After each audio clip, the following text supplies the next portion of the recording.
Gunnar Peterson, my man. The man, the myth, the legend. Wow.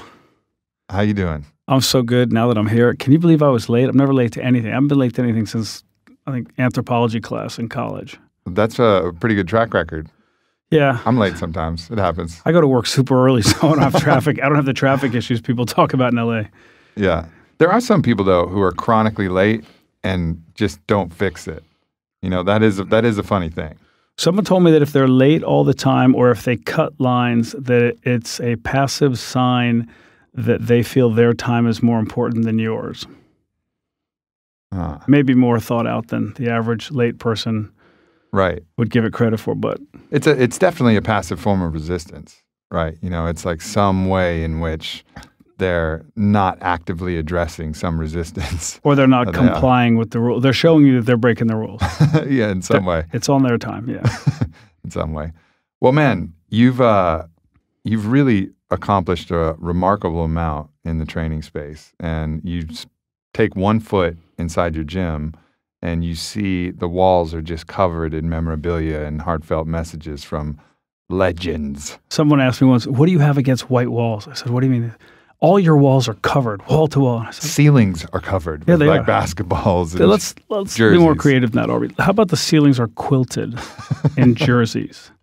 I like that. Right? I It's like thought that. out. How about the Hard Rock Cafe and Planet Hollywood and all those, the way they're done? And there's an energy that but they bought that shit, and I have a feeling like you earned it, and we're given all of those tokens. It's funny. In the beginning, I wasn't opposed to buying stuff at auction, just if it was someone that I thought was phenomenal or had achieved a lot in their space. And now I look at that, I go, why would I buy that? Right. But we start how we start, and it's funny because when it's in there, then people. They want their stuff up there. Sure. So yeah, of course. I mean, we're developing that at On It. We got the hood of a crash car and that wrist mitts and gloves and jerseys and baseball bats and all kinds of shit. Are you framing them? Yeah. Even the hood of the car, or does that? Well, the hood of the car just sits on the wall. If it's hung up, that's cool. So if it's leaning at the bottom, it looks like lazy, like a junkie. Yeah, exactly. Yeah, but if it's hung in an artistic way, it's very cool. I love that stuff. Yeah, no doubt. What are some of the things I really want to dive in, because you get an opportunity to spend time with people that have no time. And so you get an insight into kind of who they are, like what makes them tick, whether it's a, famous celebrity or whether it's a peak performing athlete. Like what are some of the things you just learn from these people who come through your facility? So I just had this conversation with the woman that I was working with before I came over here.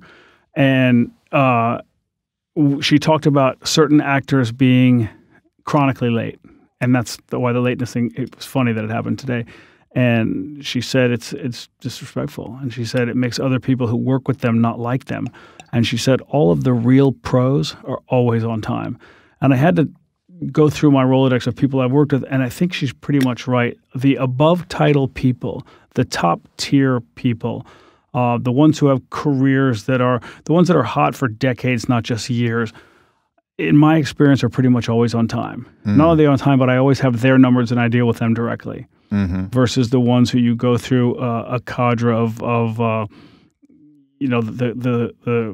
different walls, the handlers, and the ports of entry, and you're like, who do I call next?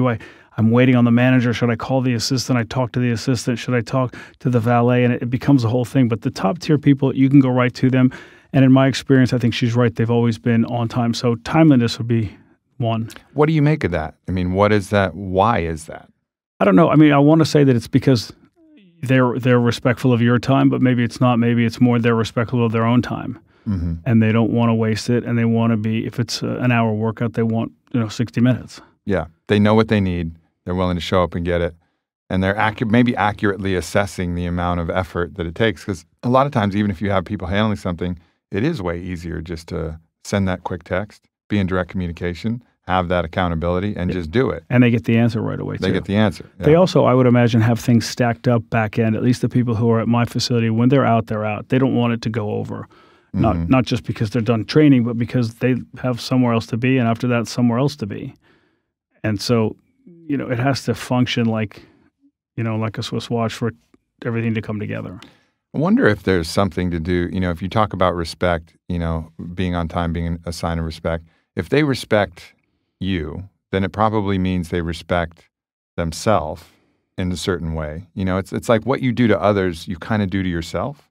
You know, like if you're disrespectful to other people, you're probably disrespectful at a deep level to yourself. And if you're disrespectful at a deep level to yourself, and I'm just puzzling this out, perhaps you don't feel like you really deserve the success because underlying, you know that you're being disrespectful. You're not acting in accord with what your own internal moral compass looks like. So there's like a self-loathing. Like a little bit of self-loathing there that prevents them from reaching that highest level. Whereas if you're out there respecting others, you know, that is a reflection of you. Right. And then you feel more like, hey, I deserve that Oscar. I deserve that Golden Globe. I deserve to hold that NBA championship, you know. It's that adage of how you do anything is how you do everything.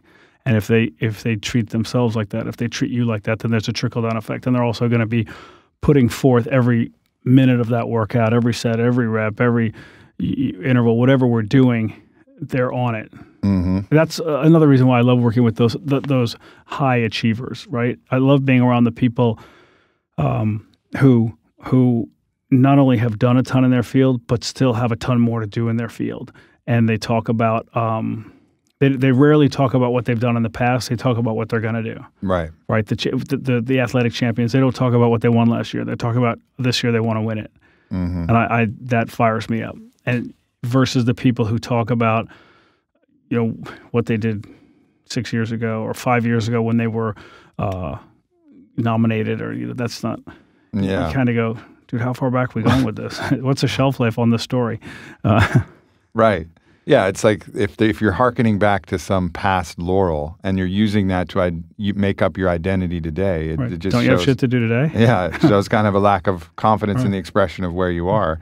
Even if that expression changes, even if your career as a ball player is over, you know, what are you doing now? Is it family? And now is it fucking your speaking? And now is it inspiration, teaching? What are you doing? You don't talk to someone who's on the bubble of your life about your past accomplishments. I think that looks soft. I think that looks like you have nothing else going on. You may talk, you may reminisce with family or with, old roommates or that kind of thing. But I think when you're dealing with somebody, regardless of how close you get as a trainer, there's a funny thing, they're not your friends. And there are exceptions to that rule. And I'm sure people are, they're my great friends. I went to their kids' bar mitzvah. Yeah. I know you did. They're not your friends. But there are people that cross over for sure. And I've had people, I've had 3 people become godparents to my kids who were all people who trained with me. Mm-hmm. And eventually that evolves. They go from clients to friends to pretty much family. But it's if I have 3 and then let's say triple that, say I've got 9, so let's round it out. I got a dozen out of all the years. I've been doing this 29 years now. It's not a lot. Low percentage. Yes, that sucks. Low percentage. But it's like my free throw percentage.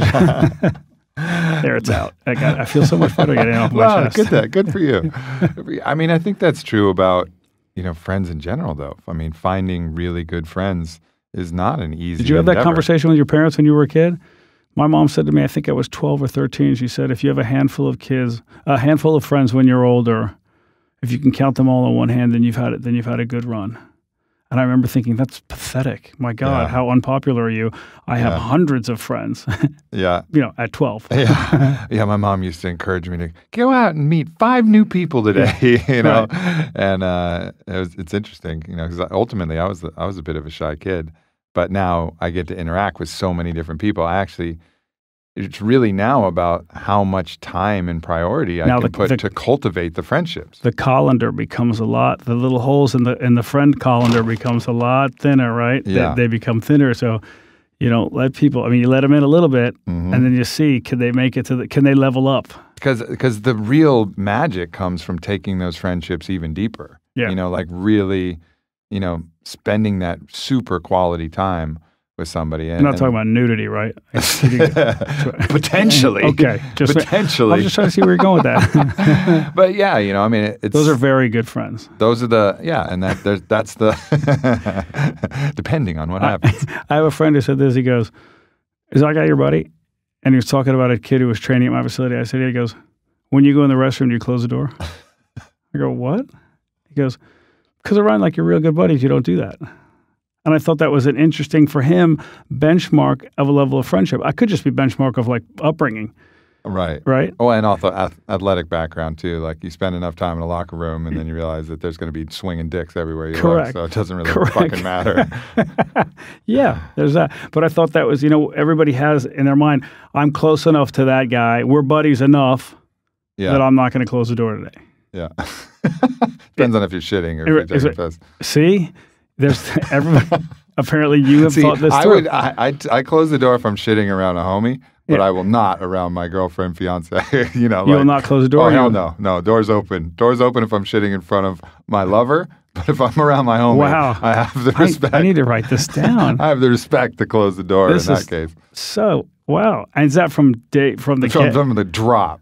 I was going to say from the jump, but I didn't want to say from the dump and mess that up because then... From the drop. I never really thought about it like that, but yeah, like I wouldn't shit in front of my buddies. In front of your buddies, right? Yeah, but I will have Whitney. What about siblings? I will have Whitney sit down on the tile and chat with me. Talk to me. Talk to me. I forgot my phone. Talk to me while I'm moving my bowels. What about around a sibling? Yeah, I used to shit around my little sister. And then you get older and it's weird. Yeah. Right? Yeah, it would be a little weird. And not that weird, because I did it so much. My sister Shannon, I would do the same thing. Come chat with me. Family, but yeah, just not my homies. I don't know why. See? Yeah. Interesting. What the fuck were we talking about before? We were talking about that. That is... Oh, friends. Yeah, man. And I think that investment, it's like putting money in a bank. Like you make deposits and then you build an account balance. So wait, you remember that withdrawals. You remember, you're probably not old, Bonfire of the Vanities. No. The film, Tom Hanks film, Tom Wolfe book, stay with me. And one of the things that he talked about was life is a big favor bank. And you're either making a deposit or withdrawal in the favor bank. Mm-hmm. And I try to encourage my kids, don't always be like withdrawing. Yeah. Do a favor. Do something cool. Do something nice. Whether it's asked of you or you could think ahead. I know I'm going to see so-and-so and he's coming from this. I should bring him a dry T-shirt. Or, I'm going to plan that we get lunch and have this. Put a favor. Do something nice. Pay it forward, right? Yeah. I mean, that's the law of reciprocity, right? And I think the more you can trust that and lean into that, the more you'll receive in return. Just give without the intention of receiving, trusting that the universal law that we all have this internal compass, and the more you give, generally the more you get back. There's some times when it's hard to trust. Fuck yeah, it is. You're like, hey, I've been trusting you for 4 days. Yeah, exactly. I need a sign. Yeah, and there is times where that'll get blocked, right? Like some delusion will be internally blocking that law of reciprocity, some resentment. I mean, particularly we're talking in romantic relationships now. There'll be some resentment, some anger, something that is blocking, no matter how many nice things you do, no matter how many flowers and cards, how many dumps you take in front of that person. Exactly. There's something blocking them from actually giving back. And maybe that's their own fear of rejection, their own anything coming up. And that's when you have to really take a look and say, hey, the flow is off here. My flow forward is not being received with your flow backwards. What's up? What's there? Is there some I would address that. That's what you got to do. Yeah, all day. You have to. I can't let it sit. I'll walk in, even if it's my wife, and I'll go, what's going on? It's weird in here. What's the energy? It's weird in here. She'll go, it's weird in here because you just made it weird. And I'll say, no. I read people for a living. There is something off in this house. 2 hours later, I'll find out that something happened and everybody knew I'd get upset, so they didn't. They hid it from me. I'm like, yeah, you might have hidden it by not telling me, but I felt that in here. Mm-hmm. So let's air it out. I would always address that. 100%. Yeah, you have to. Truth is love, ultimately. Like, you can't really have one or the other, and you need to be able to share those pretty freely with a close friend or with a lover, or the whole thing starts to get a little squirrely. Then it starts to get like manipulation. Then it's not honest. Yeah. And then everything becomes, what are you doing? All right. Where'd you go? Who are you talking to? All right. Where were you? Yeah, not the place you want to be. Oh, no, I'm too old for that nonsense. I mean, and I think people are afraid of this truth idea because they think, well, if I just told the truth, I'd be telling everybody how ugly they are. Like, if that's really your truth, you're just showing people that you think in really dumb ways. And circle back to self-loathing. Yeah, exactly.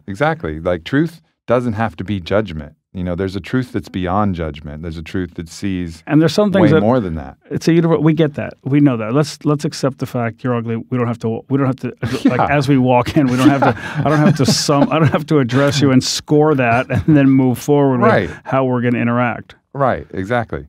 Yeah. I think using those truth and love interchangeably and knowing that those two ride together. That's like fucking Lewis and Clark. like you got to have those two in lockstep, or you're probably not going to have either to the fullest extent. And that's something that I think a lot of people don't get. And when you need it, you got to just ask Sacagawea. I don't know what that means. Was it Sacagawea who they got the? Oh, was that Lewis and Clark reference? Yeah, I think so. Right? Yeah, you know more about Lewis and Clark than me. You threw that out. Sacagawea. Plus, just Sacagawea is a funny word anyway. It is a funny word. I might get a dog and name it Sacagawea just because of today. $1 to anybody who can spell that right here without having to Google it. I'm going to stop at Sac. Oh, man. So what else, man? What are some of these other... One of my things, you know what? You talked before we went on this, things coming up, projects coming up, tons of stuff coming up. It's one of those things now at this stage where you almost wish you had $1 for everyone that was presented versus everyone that was executed, even at its full dollar value. But one of the things, it's a personal project. I want to come to On It. I want to come. I haven't been there. You got to come, man. I actually just want to take the MACE class. Do it. Because there's something about, I see the videos. You guys put out such terrific content on Instagram, which, by the way, I want to get, I use the, you'll like this. Sometimes when people try to sound like authorities on a lot of things, I go, dude, you have a degree from Instagram University. You're not really an authority on that subject. You scroll the feed of like 4 things that are, no, you're not an expert. Shut up.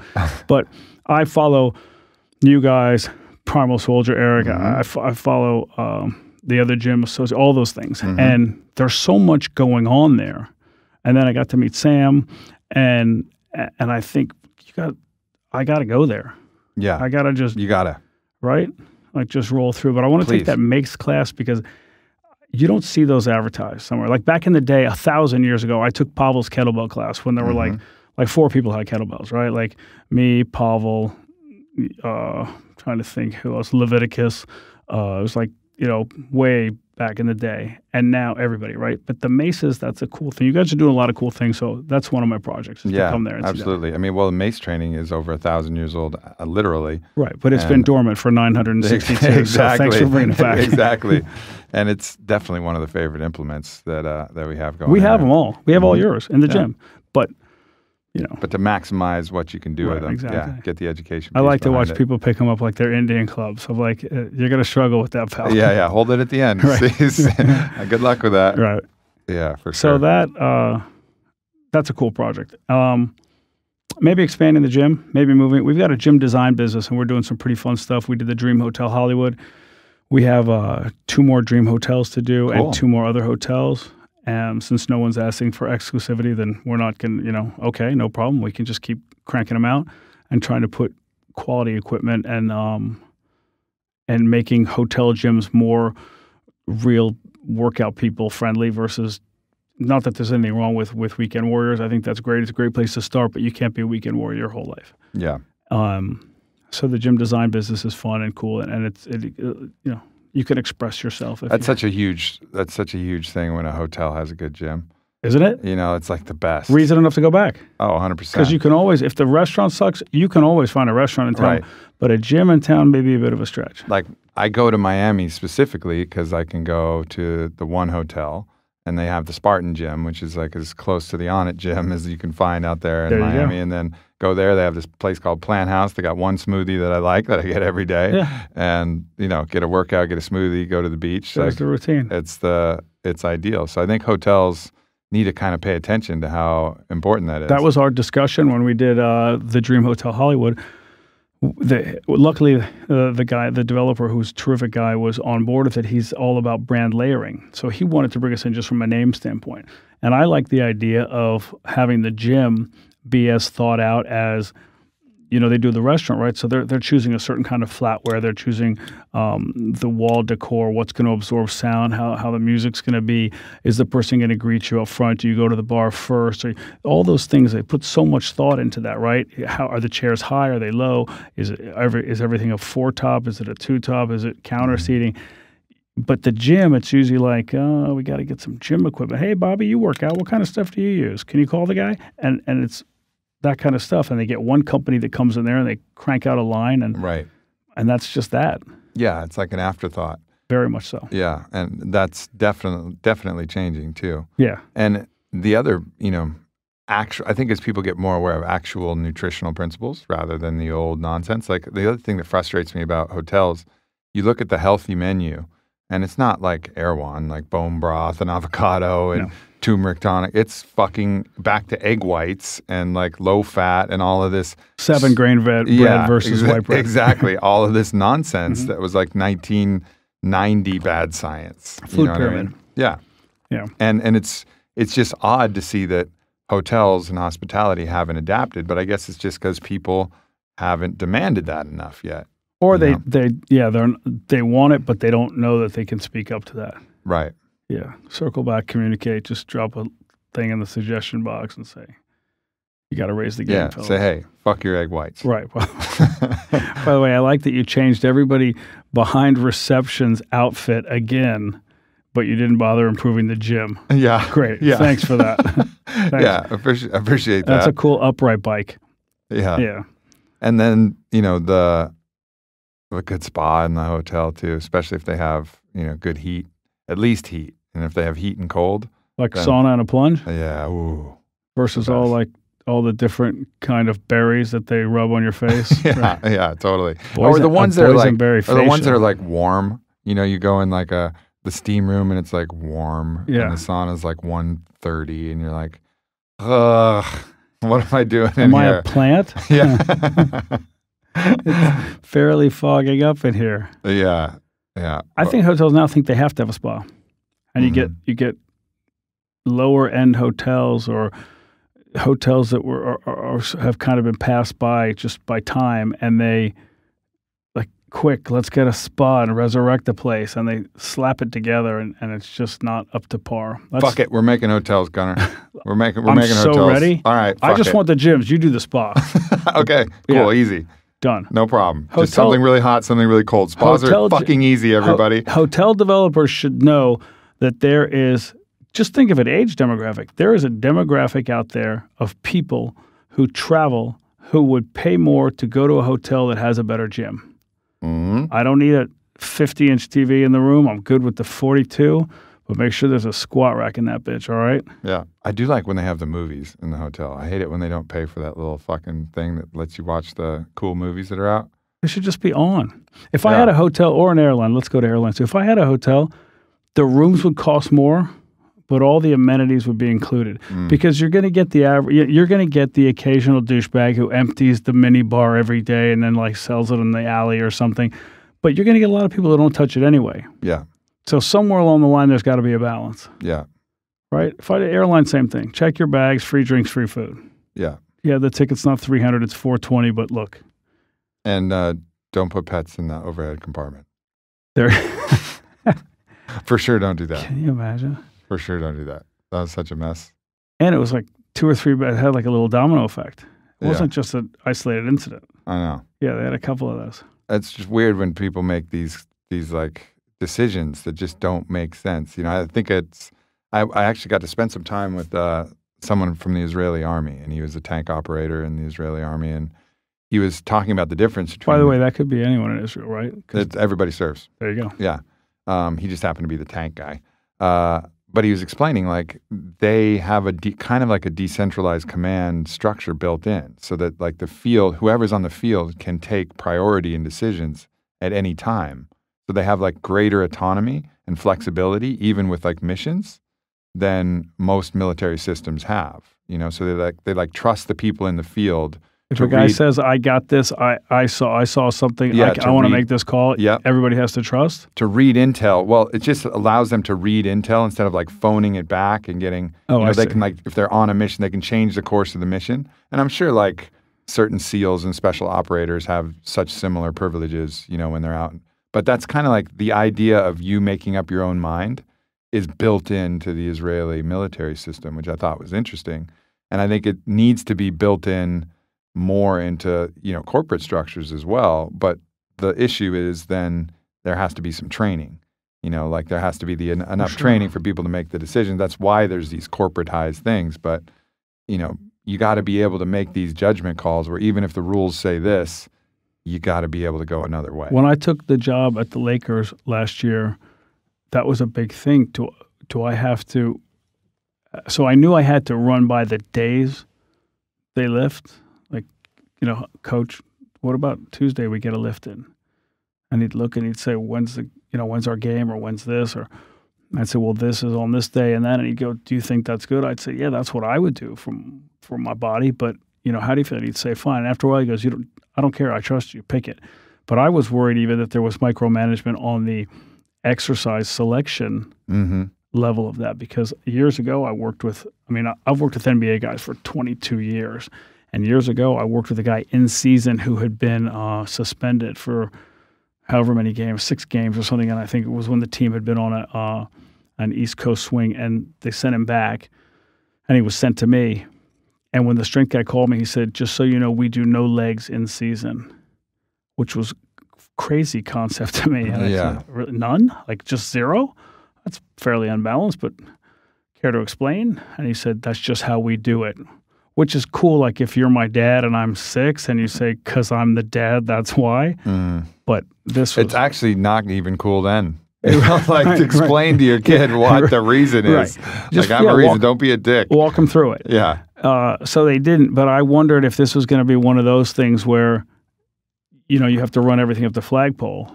And it's not at all. I mean, you have autonomy within your department, obviously, which is like you're talking about. Assuming you have the experience, assuming you have the training, I should have autonomy in my department. Yeah. Right? Yeah, agreed. And I think that extends for anybody who's running a business, anybody who's running an organization. Like, put in the training, give people the trust to make these decisions. Don't hire them if you don't think results. Yeah, if you don't think they're going to be capable of doing that after X amount of training, you're probably making a bad hire. Yeah.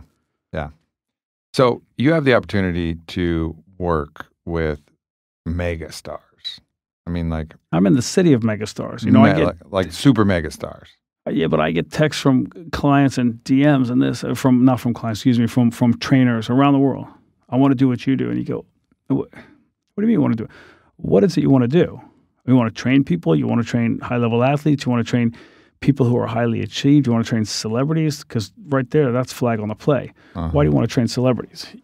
Let's hear your reason. Do you want to train celebrities because you want to tell stories to the people back home? Do you want to train celebrities because you have an ulterior motive and really you want to find a way to give them the script that you wrote and hopefully get your movie produced? Do you want to train them because you have a platform in fitness and you realize that it's hard to get that message out there with any authority unless you're able to attach it in some way directly or indirectly to a celebrity?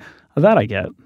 Now we can have a conversation. Well, and that's actually probably what's going to be celebrity repellent, because anybody in a position of power is very finely tuned and sensitive to those people who are offering a little bit to try and take a lot. Big time. And that's something that you have to be mindful of. If you are trying to attract somebody who's a big influencer, a big name, you just give. You give blindly. Don't always take give. You give blindly. You give asking nothing. And guess what? Eventually, reciprocity will come back in your favor. Or if it's not, and that guy's an asshole, oh well. Whatever. And then either enjoy it for the 60 minutes that it is until you no longer are into it, or nip it right there and find somewhere else to shop that time. Yeah. But I think that's where people get it off. They have the ask built into the give. You know what I mean? Like you can just as soon as you scratch, as soon as you scratch the surface of it, you see what's there, and that's going to be something that's going to prevent any actual friendship or any other type of deeper relationship that could actually be beneficial. Yeah, and you can't just want to align yourself with those megastars because there's it can't be ulterior. Your motive can be what it is, but be upfront with it. Yeah. Or table it until it's your turn. Mm-hmm. But you can't, it's not a trade, by the way. They're not coming to you bartering their time and your expertise for the next thing you want. Right. Yeah. Yeah. That's a tough concept for a lot of the people that come out here and try to connect with the celebrities, I think, not just in the training world, but on any level. Mm-hmm. Yeah, no doubt. Is there, I mean, as you get more famous, you kind of create a field of distortion around you because of that, right? Like so many you can do so much good for everybody around you that people's greed starts to come out, people's insecurities start to come out. It's just like this gravitational field that you start to project that creates, effects in a lot of the people around you. I think that's why a lot of famous people that I know, they like the people who've been around them for the longest because they see a lesser degree of that kind of gravitational force. Is that something that the people you work with, is that something they acknowledge and talk about, or is that just something that, they kind of inherently deal with? I think you touched on it. They're fairly tuned into when they meet someone, there's that energy, right? Does this guy want something from me? Is he going to ask for an autograph? Is he going to ask for a picture? Is he going to ask for a role in my next movie? Is he going to ask for, what's the ask going to be? Mm-hmm. So I think, to me, the way to do it is never ask for anything. Yeah. And eventually it's, right, it's the old Tom Sawyer, the paint the fence thing, right? You just keep painting, and eventually someone's going to say, why are you painting that fence? Can I paint it? And you just say no, no, no, and then can I pay you to paint it? And now we're having a conversation. Mm-hmm. So if you don't ask for anything, eventually they bring. I mean, I have people who bring stuff to the gym, and it's kind of fun. I mean, it's great. I love when they do that. It's cool. I didn't have to ask. I wouldn't have asked at this stage, but it's cool that they want their stuff to be on the wall of the gym. I'm sure you're finding it the same at On It. You've got to have people who, I don't know if it's jerseys or just, car hoods, but at the end of the day, people will bring random funny things. I worked with a tennis player for years, big time, monster pro tennis player, champion. And he used to like to train with the heat on in the gym. Mm-hmm. And he'd take it, higher than other clients would like it. So there was about a 2-hour period where I said to my other trainer, hey, just so you know, anybody you book at that time, it's essentially hot as balls in here, and you just have to be up with that because they're going to come in and not like that. And if they come in at 4 o'clock versus the 11 o'clock, they're going to go, why is the gym nice at 4? And you can't always say it's because it's closer to sundown. You got to just say, this is when we do this with this guy. To the point where the heater broke. And just the little motor inside the big, when people think of a heating unit, right, you think of that big thing outside the back of your house with the big fan. But inside that, there's a little tiny motor, right? It's about the size of a car battery. And it broke. He just burned it out just because we cranked it all the time. And I wanted him to sign that because that would have been my car hood, right? Right. And he thought it was hilarious. Yeah. So that kind of stuff, it doesn't cost, obviously it costs the price of repairing the heater, but that's going to happen anyway. So those little things, to me, make up the fabric of your spot. And that's the energy. And they'll say, and I think he suggested, we should just sign that and leave it on the windowsill. Yeah. Because it was funny. Yeah. You see that authenticity, when brands or any brand is just out kind of paying to plaster their logo somewhere, or paying to get some kind of affiliation, or paying to have the after party, or paying. Like, it just never quite feels right. Ever. It never quite no matter how many right. drinks you're pumping into people at that party, they're eventually going, where are you going after this? Yeah, totally. Yeah. Totally. And I think that's, going back to that, just holding down the real vibe, just being true to you. Got to be authentic. 100%. Right? Guarantee you guys work out at your gym. Yeah. Right? Me too. Work out at my gym every day, 5 a.m. with my training partner, Brad, who's the other trainer there. Every day. Yeah. People, if somebody says, come work out somewhere else, for a second workout or something like that, but that's my home spot. I never understood trainers who didn't train in the gym where they worked. Yeah. It's weird to me. It's super weird. Yeah, but they got their own thing going. There's a different agenda. Well, how many, I meet a lot of, supplement CEOs and different people who don't take their stuff, in anything, or don't use their shit. And then you always end up reading that, and then the organization ends up reading that, and you can be successful still if you're really clever. Right. You're running a car dealership. You better be driving that car. Right. Right. Don't roll up in something else, weirdo. Yeah. It's hard for me to buy one now. It is an interesting phenomenon, though, where people have this kind of idea that entrepreneurship should be about basically being Wizard of Oz and just pulling the right smoke and mirror and levers and projections and creating this thing and then hoping to trick people into liking it, even though you don't like it yourself. Well, yeah, if they say, well, and I go back to Jim's scenario because I'll stay in my lane. Yeah, but the gym doesn't have this. But then I would say lobby for that piece. Lobby to management, lobby to other trainers, God forbid, save up, buy it yourself. You pay that in. Now the gym has that piece. Now you're there more often. Now you're seen by more people. You'll probably end up with more clients, or if it's a corporate structure, you'll probably be moved up the ladder at a faster rate than you might have, because you're there more. Mm-hmm. There's nothing, in my experience, nothing pays back at a higher rate than the time spent. Like if I'm in the gym more, I'm infinitely more effective and I'm going to get more by being in there, whether it's training more people or sitting at the desk rather than, not that occasional, walk outside, clear your head doesn't help, but always dipping out to run an errand, that can consume your life. And that's a lot of valuable time that's going away. Yeah. Yeah, you gotta be willing to put in the time, the sacrifice, pay the blood price, as I say. Whatever it is. Yeah, I like that. Pay it enough that it hurts. And then the universe tends to listen when you pay it enough that it hurts. Sometimes my wife will say, "What time are you home?" And I'll say 6:15, and she'll say, "Are you done at 6?" And I'll say, "No, I'm done at 4:30." And we've been together for long enough that she knows she's not going to say, "Well, can you come home at 5?" Yeah. She gets that being there, decompressing, sorting out what I need to sort out. Anything I saw during the course of the day out of the corner of my eye that I thought, I got to tweak that or I got to change that or I need to sit and prep this so that when I'm home, I can be home 100% versus home and, still one hand on the phone, one hand on the paper.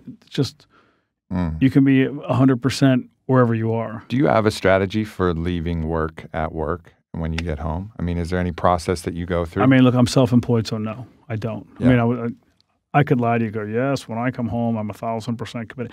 I also write workouts for every client every day the night before. And I do it with the kids. I sit and do homework when they do homework. And now they're a little older, so I don't always sit in the room with them. But I'll go in my area, my room, or whatever while they're doing it, and I commit to that time. And I have the laptop out, I have the phone out, and I'm preparing based on the 2 previous workouts the person did, how many more times I'm going to see them during the week, and I map it out in a way that I do that. And if the schedule, you get calls, the way it works out, especially out here, the people that we work with are not a lot of 9-to-5ers, right? Sure. So it's somebody whose call time gets switched or somebody whose practice gets changed, and it means they don't want to come in at 8 or 9. They want to come in at 1. Yeah. So then it means I'm moving my 1, my 2, and my 3 to put somebody in. And it's just it's a constant shell game. Yeah.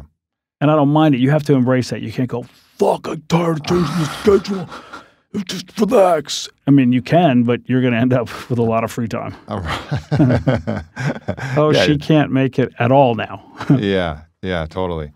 Is there, do you have opportunities to completely unplug where you just take a vacation, shut your phone off entirely? I don't shut the phone off. That's stressful for me. Like, yeah, you're on your phone because if a message comes in and I handle it, as opposed to handling 50 of them at 6 p.m., that would just stress me out. You turn on your phone, it goes ring, ring, and they just start piling in.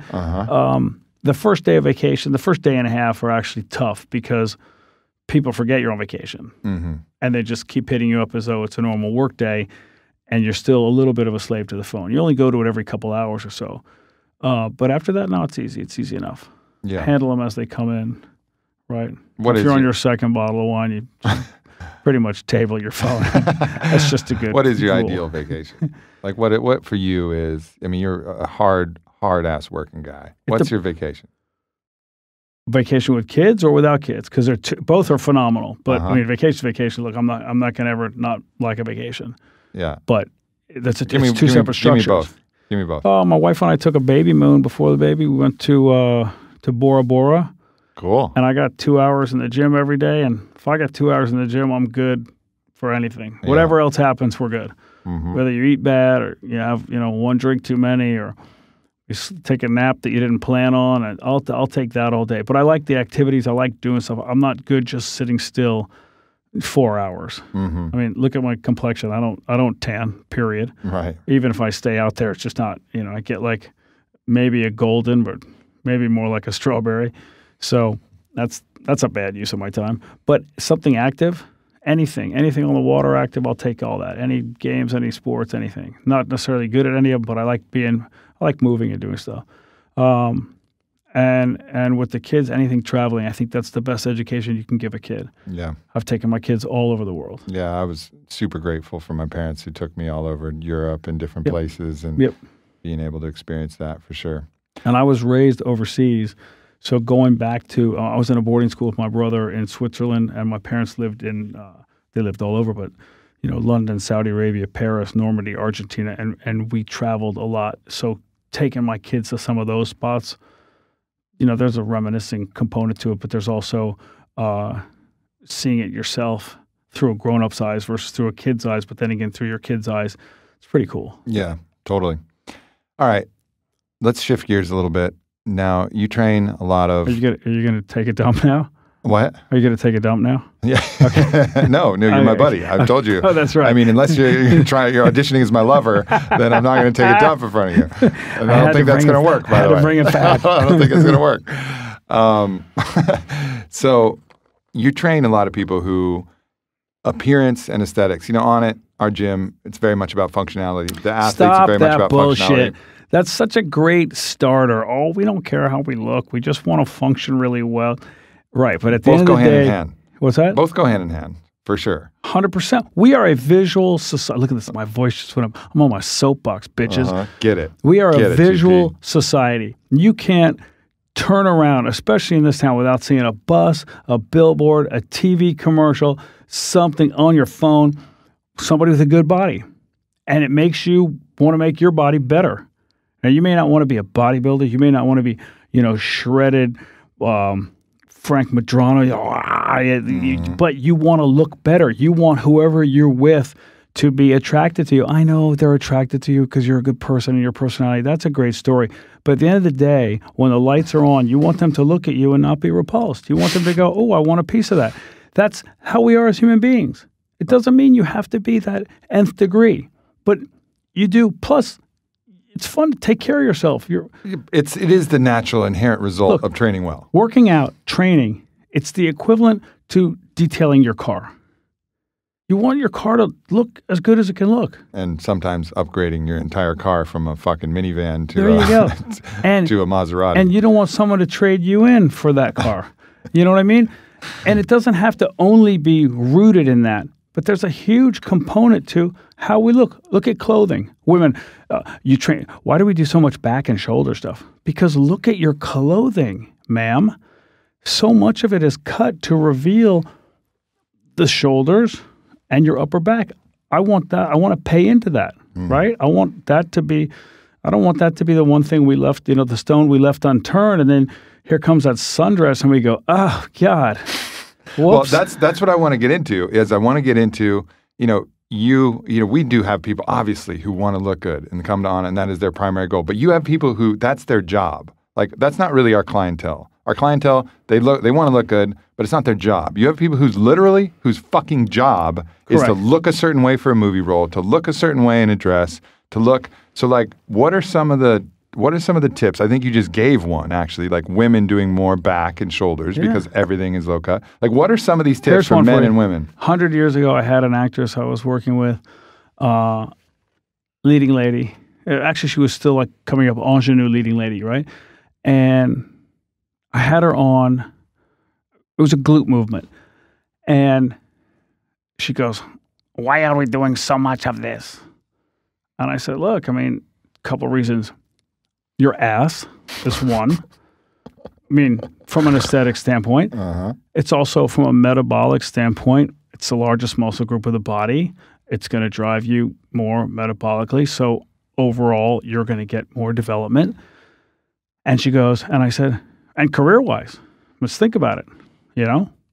And she goes, my acting has nothing to do with my ass. And I go, really? Try rolling into your next audition at 190 and see if you get a call back. She goes, what? I said, you'll be reading for character actress parts before you know it. I said, not that that's not coming in time because that's just the way it works. But right now, let's get competitive about it. Every girl, every woman in your category is honing her look. Yeah, you sure. have to be competitive. That's your edge. You know, that's an athlete working on lateral quickness or first step explosiveness. You got to have that. And I'm not saying it's just, you're not booking that job if you're horrific at your craft and you walk in with a great ass. You're not, I mean, unless you're auditioning at a strip club. I mean, right. But you know, that's part of the package nowadays. Everything is so much more three-dimensional. It's not like Jimmy Stewart, the actor, said it about today's actor. If back in the day, they honed their craft so much more. Nowadays, when they're not honing their craft, they have to be honing their bodies to play leading men. Mm-hmm. You'd be hard-pressed to find a leading man who's not jacked right now. Yeah. Yeah, it's just part for the course. And we expect it. We expect it. Even the people who aren't aware that they expect it, if they go to a film and the leading man, there's the scene where whether he changes or it's a sex scene, whatever, and he takes off his shirt and he's not in great shape, they look and they go, somebody's lost a step. You know, I mean, yeah, that's just how it works. Yeah. So, and I'm not trying to be superficial about it, but I think we're a visual society is what I would say. Yeah, that's definitely fair. All right, so females focus upper back, glutes. But, however, brides-to-be don't have to focus only on glutes. The wedding gown is one of the most glute-forgiving garments ever designed. I mean, honey, it's a bustle on a train. I mean, there's a lot of room in there for a lot of wiggle room, if you know what I mean. But you got to think of how that dress is designed. What do you say to the women who say, I don't want to do arms because I don't want my arms to get too developed, blah, great blah, story. blah, blah, That's great. Tell me more what you want to do right after this set. I mean, it's ridiculous. If you don't want to, if you just want to do what you want, you know, I actually just want to go lie down. Like, are we all weighing in, or is it just you? I mean, you came to me for a reason. Yeah. And I'm looking at the body comprehensively, but I'm always going to play a little bit to your strength because there's the positive reinforcement, but I'm also going to work really hard on shoring up the weaknesses. Yeah. Because then it's all going to come together and balance out. That makes sense. All right, leading man. You want to look like a superhero. Glutes. It goes to glutes. No, it doesn't. It does. Well, I'll tell you what. Again, metabolically, you got to think about it. You got to do big body movement. You have to train the lower body to develop the upper body. Yeah, but I feel like you're talking about squats for men and like bands for women, or am I just imagining that? No, you're imagining that. Squats for everyone. Squats for everyone. Yeah, I mean, look, and it could be, I can't do squats. Well, I'm not asking you to axial load 2 times your body weight and go down, ass to grass, but I am saying, please, let's do something that is a multi-joint lower extremity move. Mm-hmm. We could do it with a kettlebell. Wait a minute, plug an on-it kettlebell. See how I did that? Or we can do,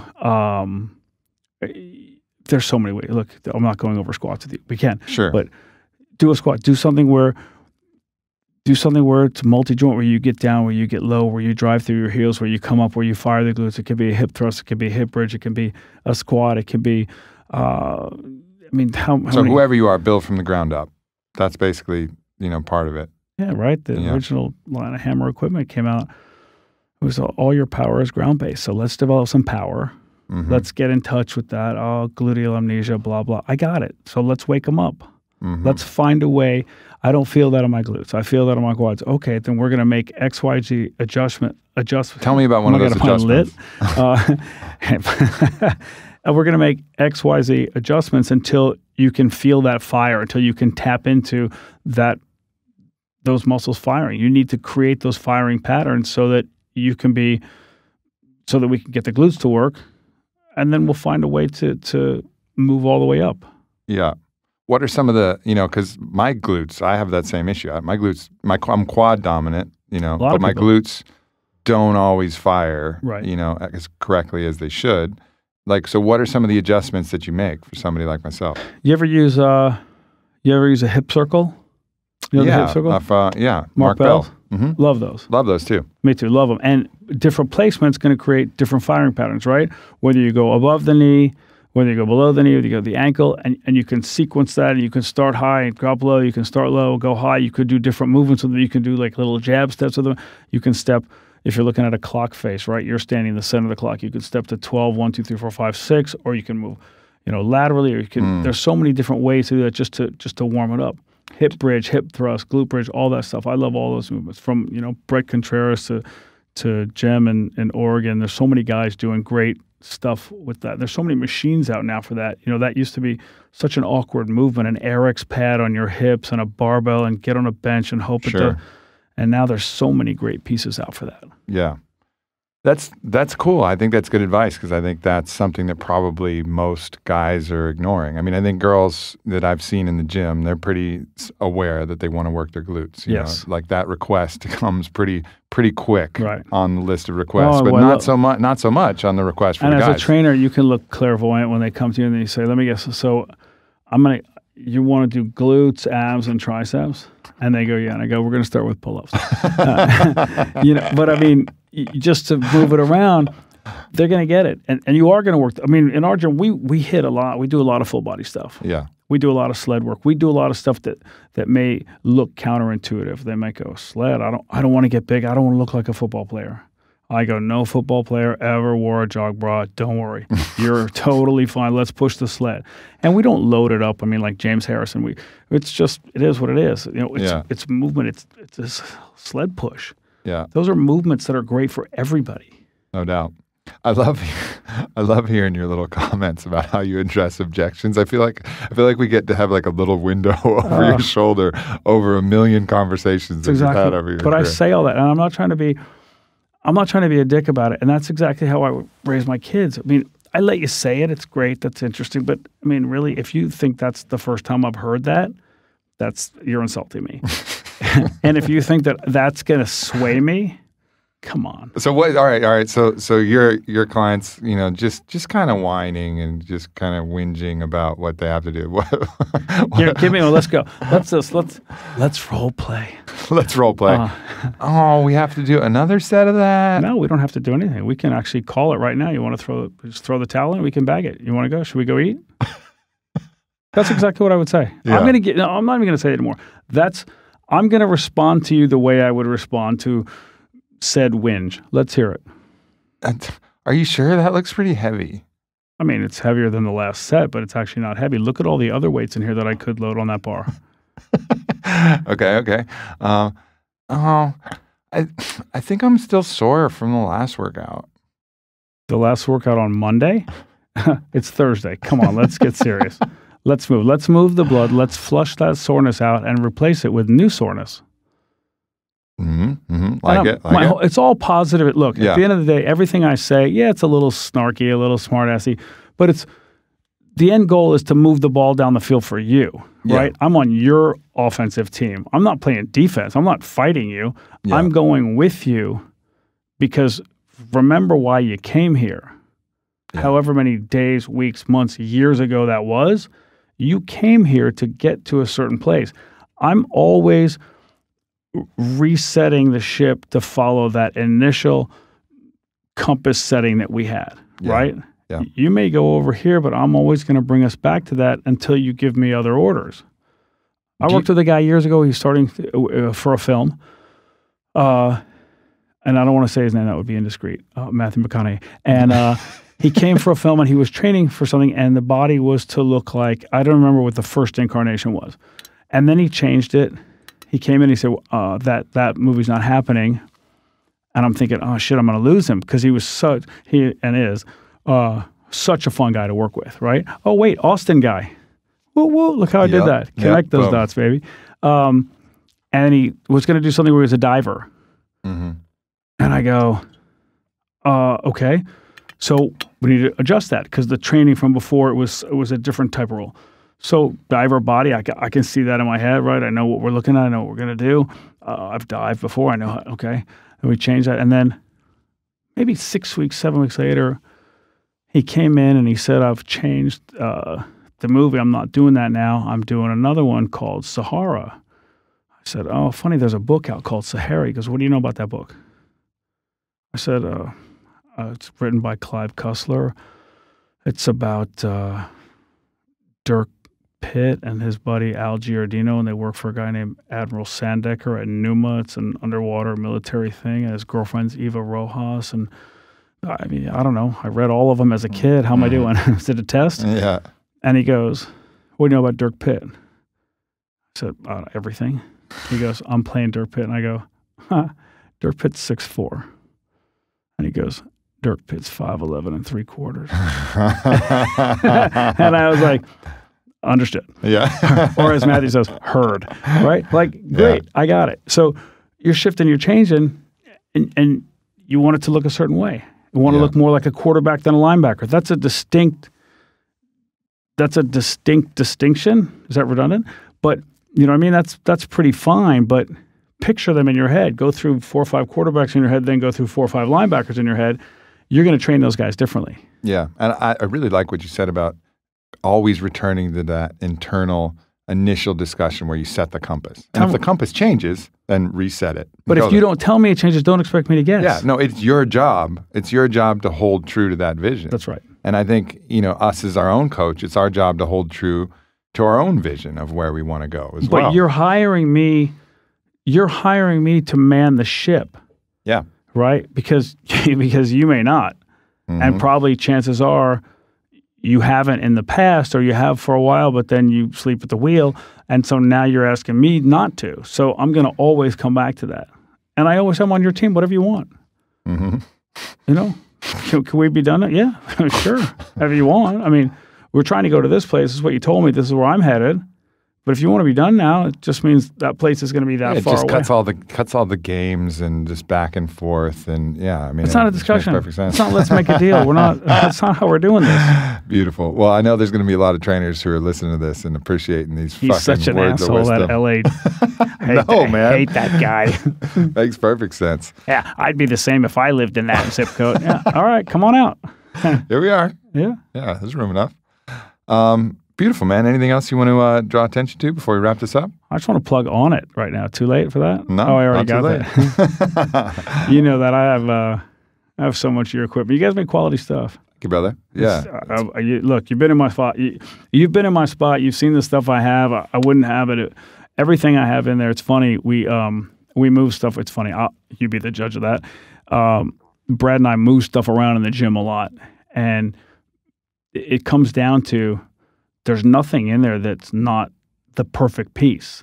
If we're not using it, because it was all hand selected, right? We cherry picked everything. We're not married to one line. We have stuff from everywhere. If it's not being used, it's literally because it's in the wrong place. It's in a place where there's no flow. It's hard to access, or it doesn't work with what's around it. If we're using these 2-3 pieces here, but the one piece off to the left never gets touched, you got to bring that out into the light. You got to move it around. And we used, I don't use the maces as much as I want, hence why I want to go to take that class, but we use the steel clubs and the kettlebells just nonstop. They're great conversation starters. They're effective workout tools, and they're fun. They take I do this lunge. Here comes one of the secrets. Get your pens out.